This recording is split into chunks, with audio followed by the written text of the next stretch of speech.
SDV news కి స్వాగతం. నేను సుధా. బులెటిన్ల ముందుగా హెడ్లైన్స్. తెలుగు జాతి గొప్పతనాన్ని ప్రపంచానికి చాటి చెప్పాలి. ఉగాది వేడుకల్లో ముఖ్యమంత్రి చంద్రబాబు పిలుపు. ఇసుకతోట రామాలయం వీధిలో వ్యక్తి దారుణ హత్య. నిందితుల కోసం గాలిస్తున్నామన్న ఏసీపీ నరసింహమూర్తి. జిల్లా యంత్రాంగం ఆధ్వర్యంలో ఘనంగా ఉగాది పర్వదిన వేడుకలు. విశాఖ జిల్లాలకు కొత్త ఏడాది మంచి జరుగుతుందన్న పంచాంగకర్తలు. ఉగాది రోజునే జాబ్ క్యాలెండర్ విడుదల చేసి హామీ నెరవేర్చాం. ప్రభుత్వ విప్ డాక్టర్ వేపాడ చిరంజీవిరావు వెల్లడి. ప్రపంచంలోనే తెలుగు జాతి నెంబర్ 1 లా ఉండేలా ఈ ఉగాదికి సంకల్పం తీసుకుందామని ముఖ్యమంత్రి చంద్రబాబు ప్రజలకు పిలుపునిచ్చారు. విజయవాడ తుమ్మలపల్లి కళాక్షేత్రంలో నిర్వహించిన ఉగాది వేడుకల్లో ఆయన పాల్గొన్నారు. అవధాని మాడుగుల నాగఫణి శర్మ పంచాంగ శ్రవణం చేశారు. రాష్ట్ర ప్రభుత్వం పరాభవనామ సంవత్సర ఉగాది వేడుకలను అట్టహాసంగా నిర్వహించింది. విజయవాడ తుమ్మలపల్లి కళాక్షేత్రంలో నిర్వహించిన వేడుకలకు ముఖ్యమంత్రి చంద్రబాబు, మంత్రులు కందుల దుర్గేష్, ఆనం రామనారాయణ రెడ్డి, ఇతర ప్రజాప్రతినిధులతో కలిసి వేడుకల్లో పాల్గొన్నారు. సాంప్రదాయ దుస్తుల్లో హాజరైన అతిథులకు వేద పండితులు మంత్రోచ్చారణతో స్వాగతం పలికారు. అవధాని మాడుగుల నాగఫణి శర్మ పంచాంగ శ్రవణం చేశారు. ఈ సందర్భంగా పలువురికి ఉగాది పురస్కారాలను అందజేశారు. సంయుక్త ఆంధ్రప్రదేశ్లో వారికి అవధాన సరస్వతీ పీఠానికి అక్కడ వెళ్ళాలని వారి యొక్క శుభకామన చేశారు. వారిని ముఖ్యమంత్రి వర్యులు శాలువ సరస్వతి బ్రహ్మశ్రీ డాక్టర్ నుంచి యాన్యువల్ ఈవెంట్స్ క్యాలెండర్ దేవస్థానం శ్రీ వెంకటేశ్వర ప్రభు యొక్క కృపతోటి చక్కగా పంటలన్నీ కూడా అద్భుతంగా పండాలి. దానికి సంబంధించిన సూచన. ప్రతి వ్యక్తికి ఆర్థిక, సామాజిక, ఆరోగ్య భద్రతే కూటమి ప్రభుత్వ లక్ష్యమని ముఖ్యమంత్రి చంద్రబాబు అన్నారు. భారతదేశ సంస్కృతి సాంప్రదాయాలకు అనుగుణంగా మనమంతా పనిచేయాలని పిలుపునిచ్చారు. గోదావరి పుష్కరాల కన్నా ముందు పోలవరాన్ని పూర్తి చేస్తామని, తద్వారా నదుల అనుసంధానాన్ని పూర్తి చేస్తామని చెప్పారు. ప్రతి ఉగాదికి జాబ్ క్యాలెండర్ విడుదల చేసి నిర్దేశిత సమయంలో ఖాళీలను భర్తీ చేస్తామన్నారు. పరాభవనామ సంవత్సర ఉగాది వేడుకలు రాష్ట్ర ప్రభుత్వం ఘనంగా నిర్వహించింది. వివిధ రంగాల్లో ప్రతిభ కనబరిచిన వారిని ఘనంగా సత్కరించారు. కార్యక్రమంలో ప్రజాప్రతినిధులు, అధికారులు పాల్గొన్నారు. మద్దిలపాలెం సమీపంలోని ఇసుక తోటలో దారుణ హత్య జరిగింది. సంతోష్ అనే వ్యక్తి అక్కడికక్కడే మరణించాడు. ఏసీపీ అన్నపు నరసింహమూర్తి ఈ హత్యకు సంబంధించిన వివరాలను వెల్లడించారు. ఇసుకతోట రామాలయం వీధిలో బుధవారం అర్ధరాత్రి సమయంలో 2 వర్గాల మధ్య జరిగిన ఘర్షణ హత్యకు దారితీసింది. రంగస్థలం ప్రాంతానికి చెందిన రౌడీ షీటర్ అనిల్ తన అనుచరులతో కలిసి 2 వ్యక్తులపై దాడి చేశాడు. దాడిలో సంతోష్ అనే వ్యక్తి అక్కడికక్కడే మృతి చెందగా వెంకటేష్ అనే వ్యక్తికి తీవ్రంగా గాయాలయ్యాయి. విధులు నిర్వహిస్తున్న సీఐ హుటాహుటిన ఘటనా స్థలానికి చేరుకుని క్షతగాత్రులను ఆసుపత్రికి తరలించారు.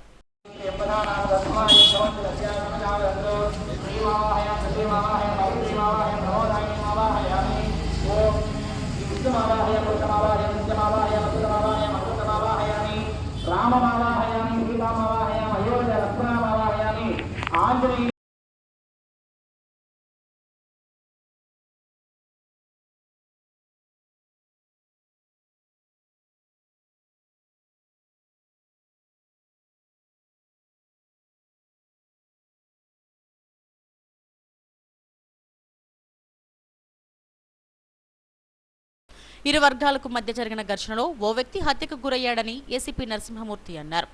నిందితుల కోసం గాలిస్తున్నట్లు చెప్పారు. పోలీసు బృందాలను నియమించామని వెల్లడించారు. రాత్రి సుమారు 10:30 గంటల సమయంలో ఎంబీపీ పోలీస్ స్టేషన్లోని ఇసుక తోట పరిధిలో కొంతమంది వ్యక్తులు ఇంకొక 2-3 వ్యక్తుల మీద అటాక్ చేయడం జరిగింది. అదే ఏరియాలో పెట్రోలింగ్లో ఉన్న మా సిఐ గారు వెంటనే అక్కడ చేరుకొని క్షతగాత్రుల్ని హాస్పిటల్కి తీసుకెళ్ళడం జరిగింది. అప్పటికే ఒక వ్యక్తి చనిపోయినాడు, 2వ వ్యక్తి గాయాలైనాయి. ఆయనకి ట్రీట్మెంట్ చేయించడం జరుగుతుంది. ఇప్పుడు మర్డర్ కేసు నమోదు చేసి దర్యాప్తు చేస్తున్నాము. దర్యాప్తు ఇప్పుడు ఇంక్వెస్ట్ మొదలగు కార్యక్రమాలు అవుతున్నాయి. దాని తర్వాత అనుమానితులను కూడా పట్టుకోవడానికి టీమ్స్ ఏర్పాటు చేయడం జరిగింది. సైంటిఫిక్ టీమ్స్ ఉన్నాయి, టెక్నికల్ ఇన్వెస్టిగేషన్ టీమ్స్ ఉన్నాయి. అన్ని రకాలుగా చూసి దాని మీద ఇమీడియట్గా చర్య తీసుకొని నేరస్తులను కూడా నిందితులను కూడా పట్టుకొని మళ్ళీ మీ ముందుకు రావడం జరుగుతుంది. Thank you. మరిన్ని వివరాలు ఇప్పుడే మీకు తెలియజేయలేము. ఖచ్చితంగా మీ ముందుకి పూర్తి వివరాలతో వస్తాం, మేము చెప్తాం. ఈ హత్యకు కీలక సూత్రధారిగా ఉన్న రౌడీ షీటర్ కోసం పోలీసులు గాలిస్తున్నారు. కేసును ఎంవీపీ పోలీసులు నమోదు చేసి దర్యాప్తు చేస్తున్నారు. పరాభవ నామ సంవత్సరంలో విశాఖ జిల్లా మరింత ప్రగతి సాధిస్తుందని పంచాంగకర్తలు జోష్యం చెప్పారు. జిల్లా యంత్రాంగం ఆధ్వర్యంలో వీఎంఆర్డీఏ చిల్డ్రన్ ఎరీనాలో ఘనంగా జరిగాయి. కొత్త సంవత్సర ఫలితాలను పంచాంగకర్తలు వివరించారు. మరో తెలుగు ఏడాది ప్రారంభమైంది. జిల్లా యంత్రాంగం ఆధ్వర్యంలో పరాభవనామ సంవత్సర ఉగాది వేడుకలు ఉడా చిల్డ్రన్ ఎరీనాలో ఘనంగా జరిగాయి. పంచాంగకర్తలు బ్రహ్మశ్రీ అక్కాజ్యోతిల రమేష్ శర్మ, గిరి శ్రీనివాస శర్మలు పంచాంగ శ్రవణం చేశారు. భీమిలి ఎమ్మెల్యే గంటా శ్రీనివాసరావు, జిల్లా కలెక్టర్ హరీంద్ర ప్రసాద్, జేసీ గొబ్బిళ్ల విద్యాధరి, వీఎంఆర్డీఏ కమిషనర్ తేజ్ భరత్, ఇతర ప్రముఖులు సాంప్రదాయ దుస్తుల్లో హాజరయ్యారు. ఉగాది వేడుకల సందర్భంగా ప్రత్యేక పూజలు, వేద పారాయణం జరిగింది. అతిథులను అర్చకులు, వేద పండితులు పూర్ణ కుంభంతో స్వాగతం పలికారు. పంచాంగకర్తలు పంచాంగ శ్రవణం చేశారు. కార్మిక, కర్షక వర్గాలకు లాభాలు కలగడంతో పాటు వ్యవసాయం, సాంకేతిక రంగాల్లో ప్రగతి కనిపిస్తుందని అన్నారు. ఈ ఏడాది విశాఖ మరింతగా అభివృద్ధి దిశలో ముందుకు వెళుతుందని చెప్పారు. దేశ రాష్ట్రాల వృద్ధి రేటు పెరిగే అవకాశం ఉందని, నిత్యావసర ధరలు తగ్గుముఖం పడతాయని తదితర అంశాలను పంచాంగకర్తలు వివరించారు. ఈ సందర్భంగా ప్రదర్శించిన సాంస్కృతిక కార్యక్రమాలు అలరించాయి. అతిథులు, కళాకారులు పంచాంగకర్తలను సత్కరించారు. ఉగాది తెలుగు ప్రజలందరికీ నూతన ఆరంభానికి ప్రతీకని భీమిలి ఎమ్మెల్యే గంటా శ్రీనివాసరావు అన్నారు. ఆధునిక జీవన శైలిలో ఇతర భాషల ప్రభావం పెరుగుతున్నప్పటికీ మన తెలుగు సంస్కృతి సాంప్రదాయాలను కాపాడుకోవడం అందరి బాధ్యతని, అహంకారం విడిచి ఆనందంగా జీవించాలని ఆకాంక్షించారు. ఉగాది పచ్చడిలోని 6 రుచులు మన జీవితంలోని సుఖదుఖాలను సూచిస్తాయని జిల్లా కలెక్టర్ హరీంద్ర ప్రసాద్ అన్నారు. మంచి సంకల్పంతో ఆరంభించాలని చెప్పారు. సంక్షేమం, అభివృద్ధి విషయంలో విశాఖ జిల్లా భవిష్యత్తులో సరికొత్త అధ్యాయాన్ని లిఖిస్తుందని వీఎంఆర్డీఏ కమిషనర్ తేజ్ భరత్ అన్నారు. దేవుడిని కోరుకుంటున్నాను. తెలుగింటి తొలి పండుగ అయిన ఉగాదిని అంతరంగ వైభవంగా జరుపుకునేందుకు ప్రజలందరూ సిద్ధమవుతున్నారు. ఈ పండుగను ముఖ్యంగా ఏపీ మరియు తెలంగాణ రాష్ట్రంలో ఎంతో ఘనంగా జరుపుకుంటారు. ఇన్ఫ్యాక్ట్ మా ఊర్లో కూడా జరుపుకునే వాళ్ళం. చిన్న పల్లెటూరు కావచ్చు తమిళనాడులో, అక్కడ కూడా ఉగాది పండుగ మేము జరుపుకునే వాళ్ళం. దేవుడి ముందు పంచదార, వేప ఆకు అన్ని పెట్టి మేము పూజించిన తర్వాత తెలుసుకునే వాళ్ళం. సో అంత ప్రసిద్ధి ఈ ఉగాది పండుగకు ఉంది. మన రాష్ట్రానికి పరిమితం కాకుండా దేశవ్యాప్తంగా ఉన్న తెలుగు జాతీయ కాకుండా మిగతా వాళ్ళు కూడా సెలబ్రేట్ చేసే ఒక మంచి ఉగాది పండుగ. ఈ నూతన సంవత్సరం మనము పచ్చడితో ఎప్పుడు కూడా మొదలు పెడతాము. ఉగాది పచ్చడి అంటే అందరికీ తెలిసినదే. 6 రకాల రుచులు ఉంటాయి. తీపి కానీ, చేదు, పులుపు, కారం, ఉప్పు, వగరు అని 6 రకాలు రుచులు. ఇవన్నీ కూడా మనము మన జీవితంలో ఎదుర్కొనే రకరకాల అనుభవాలు. ఈ అనుభవాలు అన్నీ కూడా we should take it in our stride and then move forward. మంచిది అయినా చెడ్డదైనా దాన్ని తట్టుకునే ఒక ధైర్యం పెంచుకొని ఏదైనా మనము ఎదుర్కొనే ఒక మనోభావంతో మనం ఉంటే మనము అనుకున్న ఒక లక్ష్యాన్ని సాధించగలము.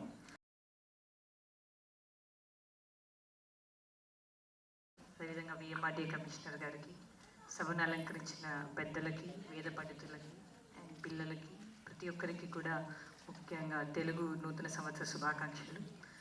తెలుగు నూతన సంవత్సర ఈ నూతన సంవత్సరాన్ని మనము ఈ విధంగా జరుపుకోవడం ఎంతో ఆనందంగా ఉంది. రాష్ట్ర ఫంక్షన్గా మనం ఇది సెలబ్రేట్ చేసుకోవడం అనేది చాలా ఆనందదాయకం. సో ఈ నూతన సంవత్సరం ఇక్కడికి విచ్చేసిన ప్రతి ఒక్కరికి, మీ కుటుంబంకి మరియు విశాఖ ప్రజలందరికీ కూడా ఎంతో ఆనందాన్ని, ఆరోగ్యాన్ని ప్రసాదించాలని కోరుకుంటూ అతిథులతో పాటు వేడుకకు హాజరైన ప్రతి ఒక్కరూ ఉగాది పచ్చడి ఆరగించారు. కార్యక్రమంలో ఇన్ఛార్జ్ డిఆర్ఓ శేషశైలజ, టూరిజం శాఖ అధికారులు కళ్యాణి, మాధవి, ఇతర అధికారులు పాల్గొన్నారు. నిరుద్యోగులకు ఉగాది పండుగ తీపి కబురు అందించిందని ప్రభుత్వ విప్ వేపాడ చిరంజీవిరావు అన్నారు. ఎన్టీఆర్ భవన్లో ఎమ్మెల్యే వెలగపూడితో కలిసి ఆయన మీడియాతో మాట్లాడారు. ఏపీ చరిత్రలో నిరుద్యోగులు ఎంతో కాలంగా ఎదురుచూస్తున్న జాబ్ క్యాలెండర్ విడుదల చేయడం శుభ పరిణామమన్నారు. ఉగాది సందర్భంగా 10,060 పోస్టులతో జాబ్ క్యాలెండర్ను తమ ప్రభుత్వం విడుదల చేసిందన్నారు. అన్ని శాఖలలో ఖాళీలను భర్తీ చేసేందుకు క్యాలెండర్ విడుదలైందన్నారు. నిరుద్యోగుల పట్ల ప్రభుత్వానికి ఉన్న చిత్తశుద్ధిని సీఎం చంద్రబాబు మరోసారి నిరూపించారని తెలిపారు. నిరుద్యోగులందరూ లోకేష్ బాబు గారికి విన్నవించుకోవడం జరిగింది. లోకేష్ బాబు గారు స్వయంగా నిరుద్యోగుల యొక్క కష్టాల్ని కంటితో చూశారు. ఆ రోజు యువగలం పాదయాత్రలో మా ప్రభుత్వం వచ్చిన తరువాత ప్రతి సంవత్సరం కూడా మేము జాబ్ క్యాలెండర్ ఇస్తామని చెప్పి ప్రకటించడం జరిగింది. అందులో భాగంగా రాష్ట్ర ఆర్థిక పరిస్థితి సహకరించకపోవడం వల్ల, రాష్ట్రం అప్పుల్లో గతంలో ఉండడం వల్ల, గత ప్రభుత్వ విధానాల వల్ల రాష్ట్రం అప్పులు కుప్పలుగా మారిపోవడం వల్ల, ఆర్థిక పరిస్థితి సహకరించకపోవడం వల్ల మొదటి సంవత్సరం ఇవ్వలేకపోయినప్పటికీ రెండో సంవత్సరం జస్ట్ 21-22 నెలల్లో ఈరోజు జాబ్ క్యాలెండర్ని ప్రకటించడం చాలా అభినందనీయమైన అంశం. రాష్ట్ర వ్యాప్తంగా ఉన్న 20 లక్షల మంది నిరుద్యోగుల యొక్క జీవితాల్లో, ప్రభుత్వ ఉద్యోగాల కొరకు ఎదురు చూస్తున్న నిరుద్యోగుల యొక్క జీవితాల్లో అందుకే ఈరోజు ఖచ్చితంగా సువర్ణాక్షరాలతో లిఖించబడ్డ రోజు అని స్పష్టంగా చెప్తున్నాం. ఫస్ట్ ఆఫ్ ఇట్స్ కైండ్స్ రాష్ట్ర చరిత్రలో ఇప్పటికొచ్చి జాబ్ క్యాలెండర్ను ప్రకటించి అమలుపరిచిన ప్రభుత్వాలు ఏవీ లేవు. గత వైసీపీ ప్రభుత్వం ప్రకటించింది కానీ దాన్ని అమలుపరచడంలో ఫెయిల్ అయింది. జస్ట్ ముక్కుబడిగా ప్రకటించింది తప్ప దాన్ని అమలుపరచలేదు. లోకేష్ బాబు గారు దీనిపై ప్రత్యేకంగా శ్రద్ధ తీసుకున్నారు. ప్రత్యేకంగా శ్రద్ధ తీసుకొని ఎడ్యుకేషన్ డిపార్ట్మెంట్లో ఖాళీలు ఎలా ఉన్నాయి, యూనిఫామ్ డిపార్ట్మెంట్లో ఖాళీలు ఎలా ఉన్నాయి, ఇంజనీరింగ్ డిపార్ట్మెంట్లో ఖాళీలు ఎలా ఉన్నాయి, పంచాయతీరాజ్ డిపార్ట్మెంట్లో ఖాళీలు ఎలా ఉన్నాయి, వివిధ రకాల డిపార్ట్మెంట్లో ఖాళీలు ఎలా ఉన్నాయని చెప్పి మొత్తం డేటాను తీసుకొని దాన్ని శాస్త్రీయబద్ధంగా అనాలిసిస్ చేసి 2026లో ఒక జాబ్ క్యాలెండర్, 27 ఉగాదికి మరొకటి, 28 ఉగాదికి మరొకటి, 29 ఉగాదికి మరొకటి. సో పక్కా ప్రణాళికగా ఇంకా 4 సంవత్సరాలు మనకు ఉన్నాయి కాబట్టి ఈ 4 సంవత్సరాలు కూడా మనం ఉగాదికి జాబ్ క్యాలెండర్ ఇవ్వాలని చెప్పి లోకేష్ బాబు గారు దృఢ నిశ్చయంతో ఓ నిర్ణయం తీసుకొని ఈరోజు ఉగాది సందర్భంగా దీన్ని ప్రకటించడం లక్షలాది మంది నిరుద్యోగుల జీవితాల్లో ఇది వెలుగులు నింపడానికి దోహదపడిందని చెప్పి. ఓల్డ్ ఐటీఐలో దొంగలు చొరబడ్డారు. షట్టర్ తాళాలు కట్టింగ్ ప్లేయర్తో కట్ చేసి లోపలకు చొరబడ్డారు. కంప్యూటర్ రూమ్తో పాటు ఇతర బీరువాలను తెరిచారు. ఉదయం వచ్చేసరికి తలుపులు తెరిచి ఉండటంతో కంచరపాలెం పోలీసులకు ఫిర్యాదు చేశారు. దీంతో పోలీసులు రంగప్రవేశం చేశారు. సీసీ ఫుటేజ్ ఆధారంగా నిందితులను పట్టుకునేందుకు చర్యలు చేపడుతున్నారు. కేసును నమోదు చేసి దర్యాప్తు చేస్తున్నారు. డైరెక్ట్గా కింద నుంచి కట్ చేసినట్టు ఈ వాసు కలిపేస్తాను దాన్ని తీస్తాం అనుకో డోర్ ఓపెన్ అయిపోతుంది.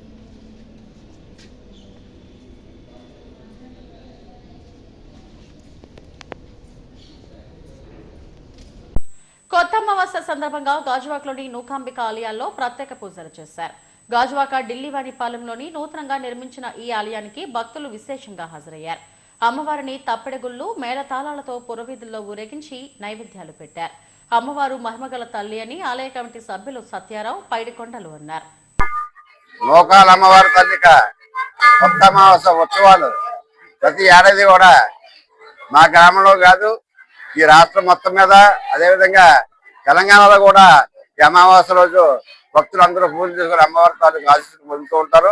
అందులో భాగంగా పూర్వం నుంచి కూడా మా పూర్వీకులు ఏదైతే పాత గ్రామాల్లోనే ఏదైతే ఆచారం ప్రకారం అక్కడి నుంచి ఇక్కడికి వచ్చిన తర్వాత కూడా ఇక్కడ కూడా ప్రతి సంవత్సరం కూడా మరి అమ్మవారికి మొక్కులు చెల్లించుకొని కోళ్ళు పోతులతో అమ్మవారికి మొక్కు చెల్లించుకోవడం జరుగుతుంది. బాజా భజంత్రీలు అన్నిటితో కూడా కడు రమ్యంగా ప్రతి సంవత్సరం కూడా చేస్తున్నాం. గుడి ప్రభుత్వం అయిపోయిన తర్వాత కొత్త గుడి కట్టుకోవడం జరిగింది. మరి ప్రతి సంవత్సరం కూడా మరి కొత్త సంవత్సరం శుభాకాంక్షలు కొత్త సంవత్సరం చేసుకుంటే వారిని మరి ఇప్పుడు కూడా కొత్త గుడి కట్టుకొని కొత్త గుడిలో మనం పూజ కూడా మరి ప్రతిష్ఠ చేసాం. మరి ఈ సంవత్సరం కూడా కొత్త గుడిలో పండుగ చేయడం జరుగుతుంది. ప్రతి గ్రామాలందరూ కూడా మరి అన్ని గ్రామాల కంటే మరి మన గ్రామంలో గుడి అనకాపల్లి తర్వాత మన గుడి మరి ఇక్కడ అతి భారీ ఎత్తున కట్టడం జరిగింది. మరి అదేవిధంగా మన కమిటీ వాళ్ళు కానీ మన పెద్దలు కొన్ని చెప్పారు కానీ మరి అదేవిధంగా పెద్దలు దొడ్డి పెద్దలు కానీ యూత్ కానీ మహిళలు కానీ బాగా సాయం చేయడం జరిగింది. మరి ఇతర నుంచి ఇతర గ్రామాల నుంచి కూడా ప్రతి ఒక్క తాడ్చిట్లపాలెం సాయిబాబా ఆలయంలో ఉగాది వేడుకలు ఘనంగా జరిగాయి. ఈ సందర్భంగా ప్రత్యేక పూజలు నిర్వహించారు. ఆలయ వ్యవస్థాపక అధ్యక్షుడు శేషగిరిరావు ఆధ్వర్యంలో జరిగిన వేడుకల్లో భక్తులు విశేషంగా పాల్గొని బాబాకు పూజలు చేశారు. ప్రతి గురువారం నిర్వహించే అన్నదానం కూడా పెద్ద ఎత్తున చేపట్టామని చెప్పారు. ఈ కార్యక్రమంలో భక్తులు పాల్గొన్నారు.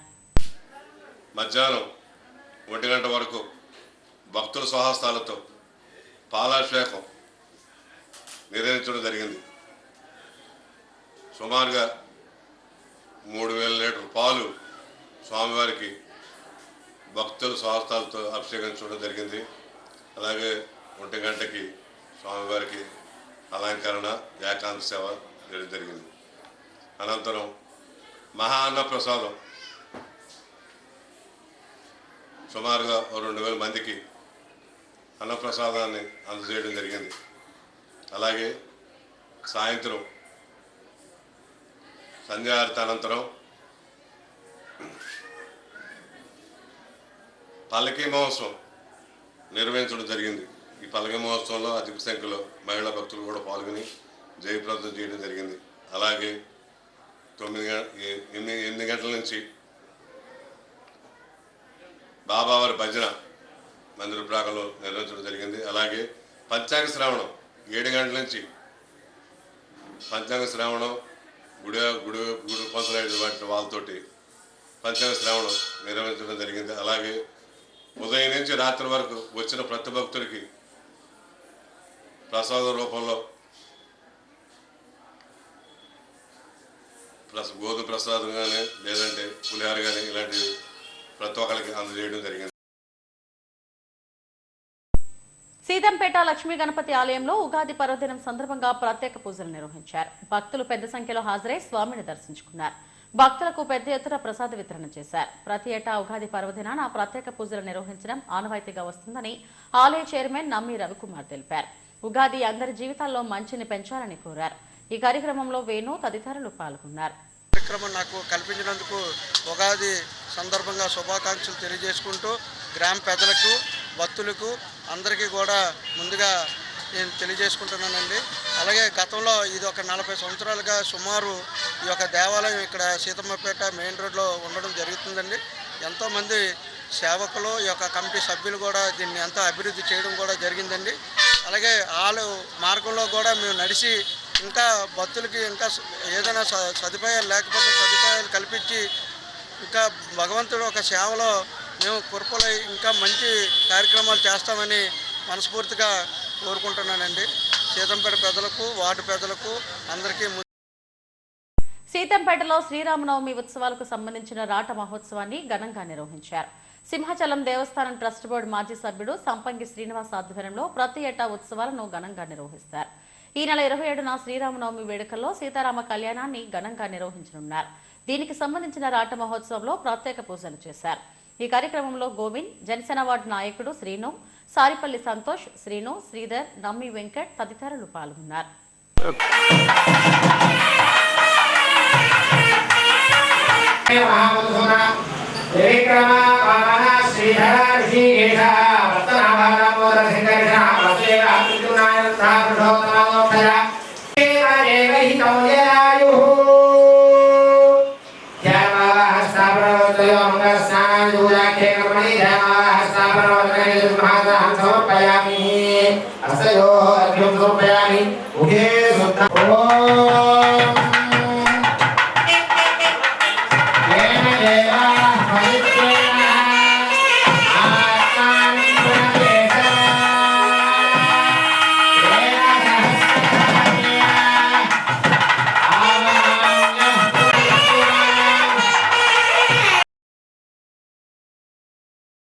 కెప్టెన్ రామారావు జంక్షన్లోని రేణుకా ఎల్లమ్మ ఆలయంలో పరాభవ నామ సంవత్సర ఉగాది వేడుకలు ఘనంగా జరిగాయి.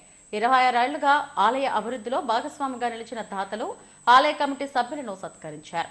గౌరవ అధ్యక్షుడు పీలా వెంకటాపల నాయుడు, ఆలయ శాశ్వత దాత, కళా ఆసుపత్రి అధినేత డాక్టర్ పివి రమణమూర్తిలను ఘనంగా సత్కరించి అమ్మవారి ప్రసాదాలను అందజేశారు. కొత్త సంవత్సరం అమ్మవారి ఆశీస్సులతో అందరూ సుఖ సంతోషాలతో వర్ధిల్లాలని ఆకాంక్షించారు.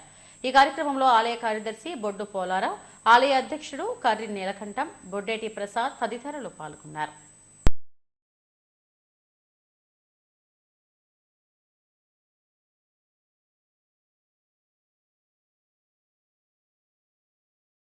రేణుక ఎల్లమ్మ గుడి ఆర్ఐ కమిటీ సభ్యులు మా మిత్రులు అందరి తరపున నూతన ఉగాది శుభాకాంక్షలు తెలియజేసుకుంటున్నాం.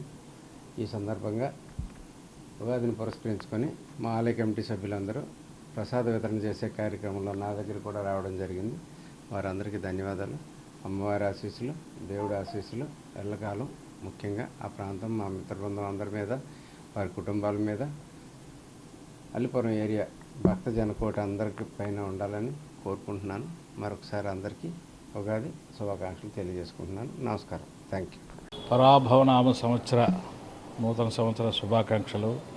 రేణుక ఎల్లమ్మ ఆవరణలో జరుపుకున్నటువంటి ఈ పరాభవనామ సంవత్సర ఉగాది ఉత్సవాలు అందరిలో కూడా ఆనందాన్ని నింపాలని మనస్ఫూర్తిగా కోరుకుంటున్నాం.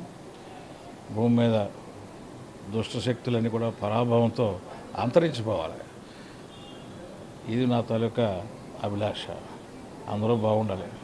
ఈ సంవత్సరం అందరూ కూడా ఆరోగ్యాలతో ఉండాలని మనస్ఫూర్తిగా మా రేణుక ఎల్లమ్మ తల్లి కార్యవర్గ సభ్యులు, భక్తులు, యావన అందరికీ ఇది కూడా మేము మనస్ఫూర్తిగా కొలువై ఉన్న శ్రీ శ్రీ రేణుక ఎల్లమ్మ అమ్మవారు దేవాలయం నేటికి 26 సంవత్సరాలు అయిన ఆలయ నిర్మాణం చేసి మాకు ఎల్లమ్మ జాతర 26వ జాతర సందర్భంగా మరి అన్నదాన కార్యక్రమం అనంతరం ఉగాది పురస్కరించుకొని ఉగాది రోజు ప్రసాదం భక్తులకి డోనర్స్కి పంపిణీ జరిగింది.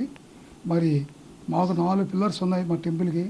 1 కళాస్పత్రిలో అధినేత పివి రామమూర్తి గారు, 2 పివి వెంకట అప్పలాడి గారు చంద్రబాబు గారు, 3 ఆర్జీ రాజేందర్, 4 నీలకంఠం గారు. 4 పిల్లర్స్ నిలబడ్డాయి కాబట్టి పండుగ గ్రాండ్గా జరుగుతుంది. మరి అమ్మవారు ముందుకి ఇంకా సాగిపోతుంది. మేము మా రామమూర్తి గారు ఉన్నారంటే మీ ఏం కావాలో మీరు చేసుకోండి, నేను చూసుకుంటాను, నేను ఉన్నాను, పండుగ ఘనంగా చేయండి అని చెప్తారే కానీ దేనికి తగ్గద్దు అంటారు మా రామమూర్తి గారు, డాక్టర్ గారు. సినీ నటుడు మోహన్ బాబు జన్మదినం సందర్భంగా చినగంటెడ వేప చెట్టు నూకాంబిక అమ్మవారి సన్నిధిలో అభిమానులు ప్రత్యేక పూజలు చేశారు. విద్య, వైద్యం అందరికీ అందుబాటులో ఉండాలనే ధ్యేయంతో మోహన్ బాబు పలు సేవా కార్యక్రమాలను చేపడుతున్నారని గాజువాక మోహన్ బాబు ఫ్యాన్స్ అసోసియేషన్ అధ్యక్షుడు బచ్చల త్రిమూర్తులు అన్నారు. ఆయనకు అమ్మవారి ఆశీస్సులు పుష్కలంగా ఉండాలని ఆకాంక్షించారు. ఈ కార్యక్రమంలో జాగారపు శ్రీను, బాలాజీ, త్రినాథ్, నాయుడు తదితరులు పాల్గొన్నారు.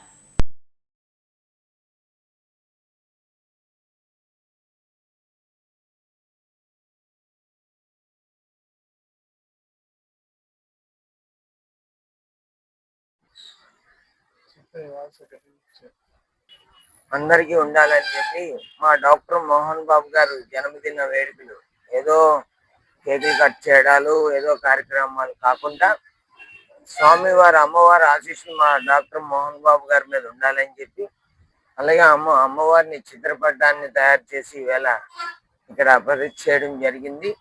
అమ్మవారి ఆశీస్సులు ఎందుకంటే హిందూ సాంప్రదాయాన్ని మేము రాష్ట్రంలోనే పెద్ద వినాయకుని పెట్టి కార్యక్రమాలు చేస్తూ వెళ్తున్నాం. అలాగే హిందుత్వాన్ని ప్రోత్సహించడానికి ఈ కార్యక్రమంలో జాగారి శ్రీనివాసు బీసీ నాయకుడుగా ఆయన నాయకులు రావాలి. సో ఇందులో ఈ వర్షం వల్ల కార్యక్రమాన్ని ముందు చేయడం జరిగింది. డాక్టర్ మోహన్ బాబు గారికి దైవ కార్యక్రమాల్లో చాలా ఇంట్రెస్ట్ ఆయనకి. ఎందుకంటే ముందు షిరిడి సాయిబాబా కానీ, వెంకటేశ్వర స్వామి, అలాగే కాశీలో అది మన శ్రీకాళహస్తిలో ఉన్న పరమేశ్వరు కానీ ఆశీస్సులు అందరూ భగవంతుడు ఆశీస్సులు ఆయనకు ఎప్పుడు ఎల్లవేళ ఉండాలని చెప్పి గాజువాక విశాఖపట్నం నుండి మోహన్ బాబు గారు అభిమానిగా ఈరోజు ఈ కార్యక్రమం చేయడం జరిగింది. ఎందుకంటే ఆ భగవంతుడు ఆశీస్సులు ఎప్పుడు, ఎందుకంటే విద్యా రంగంలో అంటే మనం ఏమీ ఇవ్వలేము. విద్య అనేది ఆయనకి జీవన ఉపాధి ముందుకు వెళ్తుంది. విద్య ఉంటే ఏ కంట్రీకి వెళ్ళినా ఎక్కడైనా బతకగలడని చెప్పి ఆయన విద్యా సంస్థ పెట్టి చాలా మంది, మేమే ఎవరికి రెఫరీ చేసినా ఫ్రీగా విద్య, ఫ్రీగా వైద్యం 2 కూడా ఆయన ఇవ్వడం జరిగింది. ఆయనకు ఎప్పుడు కూడా ఈ అమ్మవారి ఆశీస్సులు, అనకాపల్లి నూకాంబిక ఆశీస్సులు ఉండాలని చెప్పి హృదయపూర్వకంగా కోరుకోవడం జరుగుతుంది. అలాగే ముఖ్యమైన సందేశం శ్రీనివాస్ అని ఆటోమొబైల్ ఆయన, మన బాలాజీ అనే పేరు శ్రీను, అందరూ వెంకటేష్, అలాగే అందరూ వచ్చి కార్యక్రమంలో చిలుక నాయుడు వీళ్ళందరూ కూడా వచ్చి కార్యక్రమంలో పాల్గొన్నందుకు అందరికీ కూడా ఉదయపూర్వక ధన్యవాదాలు చెప్తున్నా. రాష్ట్రంలో నిరుద్యోగ యువతకు ఉగాది కానుకగా భారీ జాబ్ క్యాలెండర్ను తమ ప్రభుత్వం ఇచ్చిందని ప్రభుత్వ విప్ గణబాబు అన్నారు. గోపాలపట్నంలోని తన కార్యాలయంలో మీడియాతో మాట్లాడారు. 10,060 ప్రభుత్వ ఉద్యోగాల కోసం నిర్దిష్ట కాల పరిమితితో కూడిన జాబ్ క్యాలెండర్ను విడుదల చేయడం పట్ల హర్షం వ్యక్తం చేశారు. నిరుద్యోగ యువతకు 20 లక్షల ఉద్యోగాలు కల్పించాలనే ఉద్దేశంతో తమ ప్రభుత్వం ముందుకు సాగుతుందన్నారు. ఆ శాఖల్లో పెద్దపీట వేస్తూ ఈ జాబ్ క్యాలెండర్ రూపొందించబడింది. ఇప్పటికే మా ప్రభుత్వం వచ్చిన తర్వాత మెగా డిఎస్సి కానీ, అదేవిధంగా భారీగా టీచర్ పోస్టుల భర్తీతో పాటు జూనియర్ లెక్చరర్ల పోస్టులు కానీ అనేక భర్తీ చేయడంతో పాటు మరోసారి డిఎస్సిని నిర్వహించాలని చెప్పి కూడా ఈ జాబ్ క్యాలెండర్లో చెప్పడం జరిగింది. అదేవిధంగా ఉన్నత విద్యని బలోపేతం చేసే దిశగా అంటే యూనివర్సిటీస్లో కూడా ఖాళీగా ఉండేటువంటి 1,500 పోస్టుల్ని ఈరోజు భర్తీ చేయాలని, దానికి సంబంధించి మే 15 ఈ సంవత్సరం మే 15న నోటిఫికేషన్ ఇవ్వటం, అదేవిధంగా ఆగస్టు 15కి వచ్చేటప్పటికి గ్రూప్ 1 ఏదైతే పరిపాలనలో భాగస్వామ్యమైనటువంటి ప్రధానమైనటువంటి కీలకమైనటువంటి పోస్టులకు సంబంధించి 91 పోస్టులకి, హోంశాఖకు సంబంధించి 2,778 పోస్టులకి, అదేవిధంగా ఇతర శాఖలు కూడా అంటే ఇందులో ఎక్సైజ్ కావచ్చు ఇతర శాఖలు కూడా ఉన్నాయి 928 పోస్టులకు గాను. ఇది ఆగస్టు 15వ తారీఖుని ఈ పోస్టులకి నోటిఫికేషన్ ఇవ్వనుంది. గ్రూప్ 2కి సంబంధించినటువంటి అది కూడా పరిపాలనకు సంబంధించినటువంటివి 750 పోస్టులు, ఇంజనీరింగ్కి సంబంధించిన 503, ఇతర శాఖలకి 506. దీనికి సెప్టెంబర్ 15వ తారీఖున ఈ 3 నోటిఫికేషన్స్ ఇవ్వడం జరుగుతుంది. అదేవిధంగా అక్టోబర్ 15 ఇదే సంవత్సరంలో అక్టోబర్ 15 డిఎస్సి పాఠశాలకు సంబంధించి జూనియర్ లెక్చరర్లు అంటే ఇంటర్కి సంబంధించినవి 3,004 పోస్టులు. అంటే మొత్తం కలిపి 10,060 ప్రభుత్వ ఉద్యోగాల్లో పోస్టులు భర్తీ చేయడానికి జాబ్ క్యాలెండర్ అనేటువంటిది ఈ ఉగాది సందర్భంగా ఇవ్వడం జరిగింది. దీనిలో అందరూ ఆలోచించాల్సింది నోటిఫికేషనే కాదు, నోటిఫికేషన్ నుండి పరీక్షలు ఎప్పుడు నిర్వహిస్తాం, ఫలితాలు ఎప్పుడు నిర్వహిస్తాం, ఆ ఫలితాలు ఎప్పుడు వెల్లడించేటువంటి దానితో పాటు ఆ నియామక ప్రక్రియ కంప్లీట్ అయ్యేదాకా అంటే ఆ ముగిసేదాకా కూడా ప్రతి దశని కూడా ఆ క్యాలెండర్లో స్పష్టంగా ఆ టైం బౌండ్ ప్రోగ్రామ్ కూడా ఇవ్వడం జరుగుతుంది అనేటువంటిది. ఎందుకంటే అభ్యర్థుల్లో ఎప్పుడు కూడా ఇలాంటి నోటిఫికేషన్ వస్తే గందరగోళం ఉంటుంటుంది. మీరు లాస్ట్ టైం కూడా డిఎస్సి చాలా అనేక అడ్డంకులు వచ్చినా అభ్యంతరాలు వచ్చినా మనం ఇన్ టైంలో డిఎస్సి నిర్వహించాం. నియామక పోస్టులకి అట్లాగే ఆఫర్ లెటర్లు డైరెక్ట్గా ఆఫర్ లెటర్లు ఇచ్చి వాళ్ళు జాయిన్ అయ్యే విధంగా తీసుకోవడంలో లోకేష్ గారు తనదైన శైలిలో ఆయన ఉండేటువంటి ఎక్స్పర్టైజ్ అంతా కూడా దాంట్లో చూపించారు. టెక్నాలజీని వాడడమే కాదు, ఒకవేళ న్యాయస్థానాల్లో ఉండేటువంటి అభ్యంతరాలను కూడా అధిగమించడంలో చాలా కంటిన్యూస్ మానిటర్ చేశారు. తెలుగు రాష్ట్రాలలో భారీ వర్షాలు కురుస్తాయని వాతావరణ కేంద్రం తెలిపింది. పలు జిల్లాలకు పిడుగుపాటు హెచ్చరికలు కూడా జారీ చేసింది. ఏపీలో కోనసీమ, పశ్చిమ గోదావరి, ఎన్టీఆర్, కృష్ణా, బాపట్ల జిల్లాలలో వర్షాలు కురనున్నాయి. మన్యం జిల్లాలో ఇప్పటికే కుండపోత వర్షం కురుస్తుంది. పార్వతీపురంలో భారీ వర్షంతో రహదారులు జలమయమయ్యాయి. వర్షాల నేపథ్యంలో ప్రజలు అప్రమత్తంగా ఉండాలని అధికారులు హెచ్చరించారు. హెడ్లైన్స్ మరోసారి. తెలుగు జాతి గొప్పదనాన్ని ప్రపంచానికి చాటి చెప్పాలి. ఉగాది వేడుకల్లో ముఖ్యమంత్రి చంద్రబాబు పిలుపు. ఇసుకతోట రామాలయం వీధిలో వ్యక్తి దారుణ హత్య. నిందితుల కోసం గాలిస్తున్నామన్న ఏసీపీ నరసింహమూర్తి.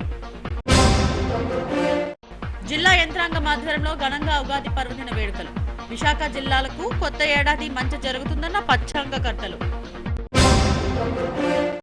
ఉగాది రోజునే జాబ్ క్యాలెండర్ విడుదల చేసి హామీ నెరవేర్చాం. ప్రభుత్వ విప్ డాక్టర్ వేపాడ చిరంజీవిరావు వెల్లడి. ఇవి ఇప్పటివరకు నా బులెటిన్ అప్డేట్స్.